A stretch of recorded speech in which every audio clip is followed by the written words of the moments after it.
Hello students, welcome to you in my YouTube channel. और आज हम 4 सितंबर की वर्कशीट सॉल्व करेंगे जो चैप्टर 3 से है, coordinate geometry. So coordinate geometry, that's very easy chapter. Easily students can score full marks from this chapter. So in this worksheet, question number 1, one table is given, point is written here, first quadrant, then second quadrant, then third quadrant, fourth quadrant, after that third quadrant, then fourth quadrant, then x-axis and y-axis. We have to tick the correct answer. हमें correct answer इसमें देना है. जैसे 0 0 एक point है जिसका x भी 0 है, y भी 0 है, तो ये लाई करेगा x एक्सिस और y एक्सिस दोनों पे लाई करेगा, because it is origin. Origin is lies on x axis as well as it lies on y axis. दूसरा पॉइंट है 1,2, तो ये फर्स्ट क्वाड्रेंट में है बिकॉज बोथ आर पॉजिटिव. वैसे भी अगर आपको पता करना है तो आप ऐसे रफ डायग्राम स्केच कर लें. It is plus, it is plus, it is minus, it is minus. So plus plus, x is plus, y is plus, x is minus, y is plus, both are minus and x is plus, y is minus. अगर आप ऐसे बना के रख लें तो किसी भी क्वेश्चन को आप इजीली बता सकते हैं. दूसरा कोऑर्डिनेट है इसका 1 - 2 plus minus, it is in fourth quadrant. This point is in fourth quadrant. Next one is -2 1. X is minus, it is second quadrant, and here you can leave blank like this. And the next point is -1 -2, both are negative. It is in third quadrant. Next one is 0 -2.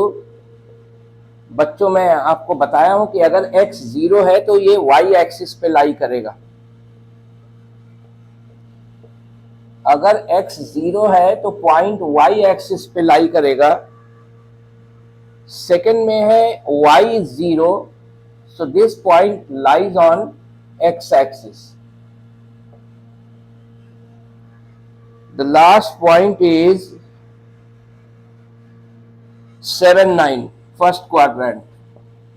तो इस question में कह रहा था कि आप ये table complete करें, और जैसा मैंने आपको बताया कि बहुत आसान चैप्टर है. करीब करीब हर सब्जेक्ट में कुछ चैप्टर्स बहुत आसान होते हैं. Easily each and every student can score full marks from that chapter. तो ऐसे चैप्टर्स में आपको बहुत अच्छे से पढ़ना चाहिए कि उसमें से एक भी नंबर आपके कम ना हो. जैसे स्टैटिस्टिक्स है, right, surface areas and volumes है, हीरोन्स फार्मूला है, प्रोबेबिलिटी है. ये सारे चैप्टर्स ऐसे हैं कि आप इजीली कर सकते हो. नाउ इसका जो सेकंड है क्वेश्चन, इसमें एक आप देखेंगे वर्कशीट में points are, it is a graph paper. So graph paper points are given, we have to write the coordinate. ये आपको डिस्क्रिप्शन में ये पूरा फाइल मिल जाएगा. तो पहला पॉइंट है P, इसका कोऑर्डिनेट है 1 1. दूसरा पॉइंट है Q, इसका कोऑर्डिनेट है -3 0. तीसरा R है, इसका है -2 -3. After that S, it is 2 1, and the last one is T, it is 4 -2. तो ये ग्राफ पेपर ऑलरेडी असाइनमेंट में गिवन है, ये देख सकते हैं आप, डिस्क्रिप्शन में आपको असाइनमेंट मिल जाएगा, आप वहां से क्वेश्चन देख सकते हैं, फिर इसका आंसर दे सकते हैं।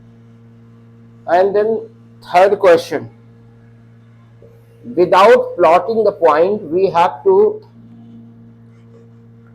Indicate the quadrant in which they will lie. तो इसका सबसे आसान तरीका है कि आप ऐसे स्केच कर लें एक्स एक्सिस और वाई एक्सिस पे, plus plus minus plus, it is minus, so it is minus minus, here x is plus, here y is plus, so it is x is plus y minus। एक चीज बच्चे बहुत गलती करते हैं कि x को पहले लिखना है या y को। बच्चों कोऑर्डिनेट ज्योमेट्री में x पहले लिखते हैं और y बाद में लिखते हैं। तो इसमें जो पहला पॉइंट है ऑर्डिनेट, ऑर्डिनेट के मतलब y होता है, तो ये 5 है। दूसरा पॉइंट है एब्सिसा, एब्सिसा के मतलब x होता है, दैट इज -3 है। तो पॉइंट हुआ -3 5 माइनस प्लस, तो this belongs to second quadrant. इसका सेकेंड बिट है एब्सिसा इज -5। अब मैंने बता दिया एब्सिसा का मतलब x -5, ordinate is -3 means y is -3। तो ये -5 -3 है, ये थर्ड क्वाड्रेंट में आ जाएगा। इसके बाद में थर्ड बिट है एब्सिसा -5, तो x is -5, ordinate means y is 3, तो ये पॉइंट है -3, तो ये सेकंड में आ गया, -5 3, that comes in second quadrant. The last bit is ordinate is 5, so y is 5, abscissa is 3, so x is 3, तो इसका कोऑर्डिनेट हुआ 3 5, दोनों पॉजिटिव हैं, तो ये पॉइंट फर्स्ट क्वाड्रेंट में हो गया। तो कोऑर्डिनेट ज्योमेट्री बहुत आसान है, plotting points is deleted from